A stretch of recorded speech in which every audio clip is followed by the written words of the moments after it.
Hello student. आज हम anti hypertensive drug के बारे में पढ़ने वाले हैं। तो लास्ट वीडियो में हमने देखा था कि हाइपरटेंशन क्या होता है, कैसे कैसे हम हाइपरटेंशन को क्लासिफाई करते हैं, और ड्रग्स जो होती हैं एंटी हाइपरटेंसिव ड्रग किस तरीके से वर्क करती हैं बॉडी में जाके।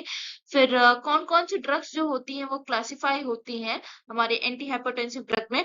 देन हमने मैकेनिज्म को देख रखा था ओवरऑल, किस तरीके से जो जितनी भी ड्रग हमने देखी वो किस तरीके से वर्क करती हैं, कौन-कौन से ऑर्गन पे जाके वर्क करती हैं। देन हमने देखा कि रास सिस्टम क्या होता है, क्योंकि इसका भी बहुत इंपॉर्टेंट रोल है आगे जब हम एंटी हाइपरटेंसिव ड्रग को डिस्कस करेंगे।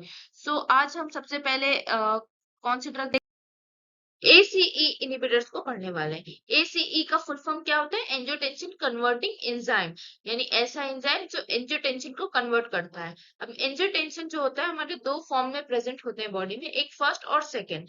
जो फर्स्ट वाला होता है वो सेकंड में जब कन्वर्ट होता है तो वो बीपी को रेगुलेट करने का काम करता है।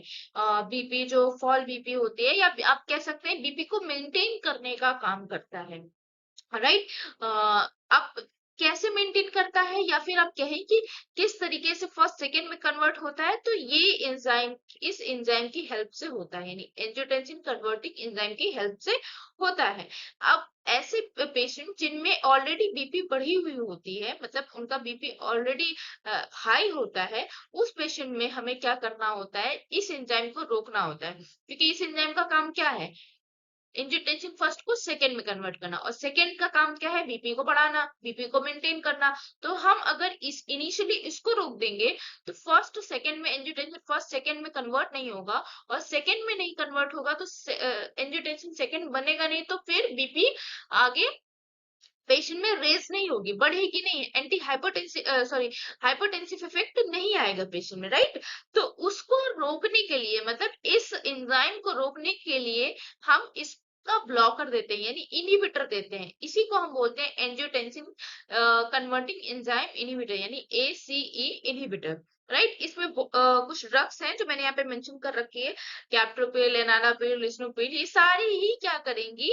जाके एसीई को इनहिबिट करेंगी, जिसकी वजह से एसी का प्रोडक्शन नहीं होगा, यानी लंग्स में जाके ये इनहिबिट करेंगी और एसी का प्रोडक्शन नहीं होगा। और जब नहीं होगा तो ये कन्वर्जन नहीं होगा, जो कन्वर्जन वाली प्रोसेस है ये प्रोसेस नहीं होगी, और बीपी फर्दर रेज नहीं होगी ऐसे पेशेंट में।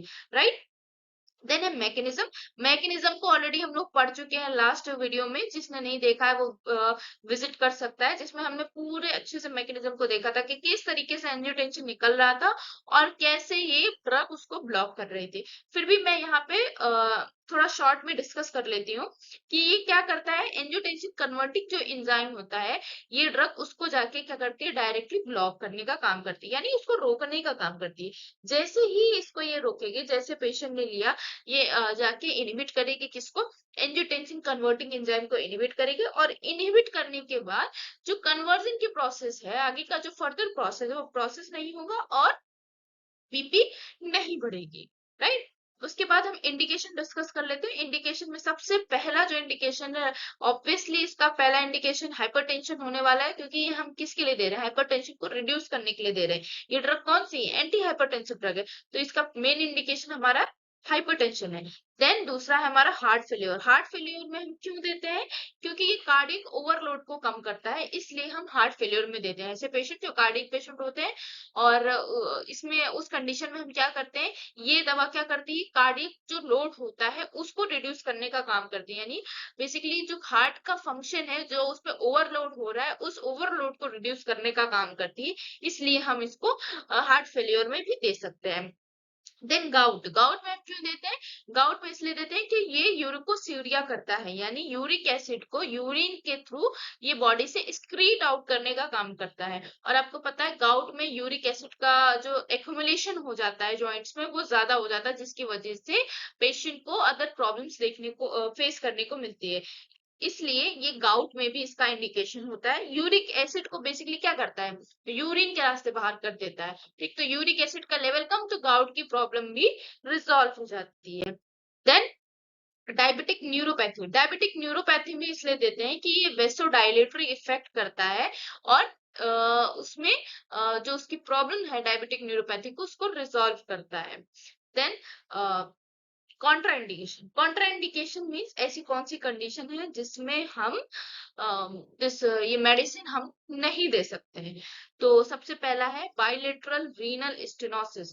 बायलेटरल रीनल स्टेनोसिस में हम ये दवा नहीं देते हैं क्योंकि ये एजिथेमिया कॉज करता है।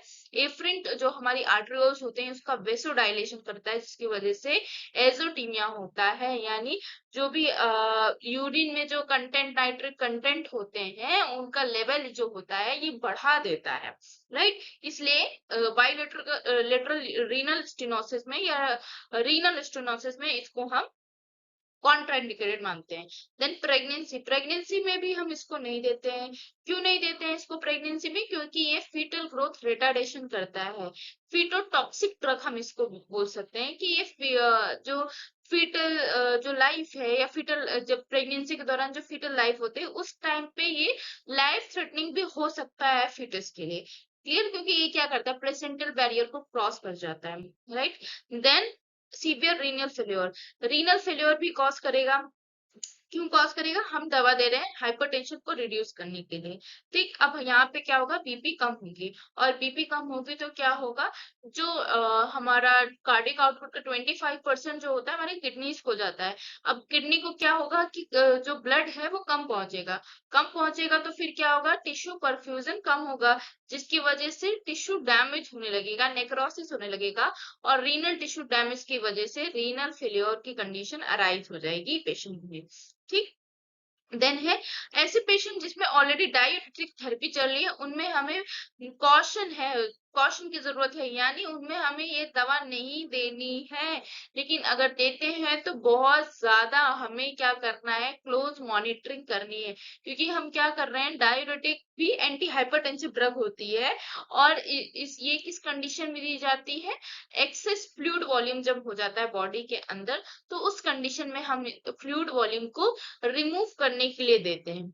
अब हमने क्या किया, फ्लूइड वॉल्यूम रिमूव करने के लिए हमने डायरेटिक तो दी है, अम, उसके साथ हम क्या कर रहे हैं, एसी इनिबिटर भी दे रहे हैं, तो दोनों ही क्या करेगा, वैसे दोनों ही कैसा काम करेगा, हाइपोटेंशन को कॉज करेगा, यानी दोनों ही ड्रग क्या करिए, डायरेक्टली हाइपोटेंशन कॉज कर रही है, जिसकी वजह से सिवियर हाइपोटेंशन हो सकता है, और पेशेंट को क्या हो सकता है, हाइपोवोलेमिक शॉक की कंडीशन में पेशेंट जा सकता है ऐसी कंडीशन में। देन हाइपरकैलिमिया, हाइपरकैलिमिया क्यों होगा, क्योंकि यहाँ पे जो सोडियम पोटेशियम का रीएब्जॉर्प्शन है वो ज्यादा हो जाएगा, इसलिए इसमें हम हाइपरकैलिमिया, जब हम ये साइड इफेक्ट डिस्कस करेंगे हम तो उसमें देखेंगे कि सोडियम का, सॉरी, पोटेशियम का लेवल कैसे बढ़ रहा है, तो इसलिए हम पोटेशियम को, मतलब हाइपर कैलिमिया की कंडीशन में हम ये मेडिसिन नहीं देते हैं पेशेंट को। क्लियर? देन है साइड इफेक्ट, साइड इफेक्ट में सबसे पहला साइड इफेक्ट है, जो सबसे कॉमन साइड इफेक्ट है वो है कफ। जिन भी पेशेंट को ऐसे इनहिबिटर ड्रग ट्रीटमेंट के लिए यूज करते हैं, जो भी पेशेंट, उनको कफ की कंप्लेन रहती है, क्योंकि ब्रेडिकाइनिन क्या होता है, ब्रेक नहीं हो पाता है, इनका लेवल बढ़ जाता है। सबको पता है कि ब्रेडिकाइनिन लंग्स से निकलता है, और एसी इनहिबिटर जो एंजाइम है उसके फॉर्मेशन में भी ये इंपॉर्टेंट रोल प्ले करता है, लेकिन हम दवा ऐसी दे दे रहे हैं जो इसको ब्लॉक करने का काम कर रहा है। तो जब ब्लॉक करेगा तो फिर क्या होगा, यहाँ पे जो ब्रेडिकाइनिन है उसका ब्रेकेज नहीं होगा, जिसकी वजह से पेशेंट को कफ जैसी प्रॉब्लम अराइज होगी। देन हाइपोटेंशन होगा, क्यों? क्योंकि यहाँ पे बीपी फॉल हो रही है ना, जो हमारा एसी इनिबिटर कैसे वर्क कर रहा है, जो एंजियोटेंसिन कन्वर्टिंग एंजाइम इनिबिटर कैसे वर्क कर रहा है, एंजियोटेंसिन सेकंड को बनने नहीं दे रहा है, यानी वेसल कॉन्ट्रेक्शन नहीं हो रहा है, वेसल डायलेशन हो रहा है, इस वजह से बीपी फॉल होगी, यानी हाइपोटेंशन होगा पेशेंट में। देन हाइपरकेलेमिया, हाइपरकेलेमिया क्यों हो रहा है, हमने वहां देखा था कि हाइपरकेलेमिया में कॉन्ट्राइंडिकेटेड है ड्रग, क्योंकि साइड इफेक्ट ही इसका क्या है, हाइपरकेलेमिया। ये दवा हाइपरकेलेमिया कॉज करती है, क्योंकि ये एल्डोस्टेरोन जो होता है उसके लेवल को ये डिक्रीज कर देती है, जिसकी वजह से सोडियम पोटेशियम का जो रीएब्जॉर्प्शन है वो नहीं होता है, और पोटेशियम का रीएब्जॉर्प्शन होने लगता है, राइट। इस वजह से हाइपर कैलीमिया हो जाता है। देन जीएफआर जो होगा वो कम हो जाएगा। क्यों कम हो जाएगा? अभी मैंने बताया कि रीनल फेल्योर होगा। क्यों? क्योंकि टोटल कार्डियक आउटपुट का 25% किडनीज को जा रहा है। अब उधर कार्डियक आउटपुट ही कम हो जा रहा है तो किडनी को ब्लड नहीं जाएगा, इसलिए यहाँ पे जीएफआर भी रिड्यूस हो जाएगा। Then neutropenia, yes neutropenia is very interesting fact. क्या न्यूट्रोपीनिया क्यों होगा?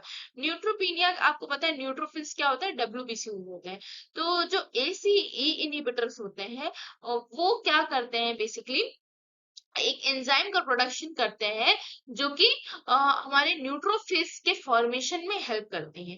तो जैसे ही एसीई इनहिबिटर्स ब्लॉक हो जाते हैं तो न्यूट्रोफिल्स का फॉर्मेशन नहीं हो पाता, इसलिए न्यूट्रोपीनिया की कंडीशन अराइज होती है ऐसे पेशेंट में।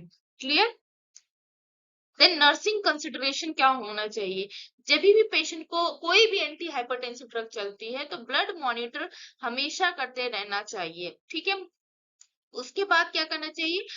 एसी इनहिबिटर की कंडीशन में न्यूट्रोफिल्स का काउंट हमेशा चेक करते रहना चाहिए। क्लियर? देन ब्लड प्रेशर को मॉनिटर करना चाहिए और ऑर्थोस्टैटिक हाइपोटेंशन के बारे में पेशेंट को एजुकेट करना चाहिए।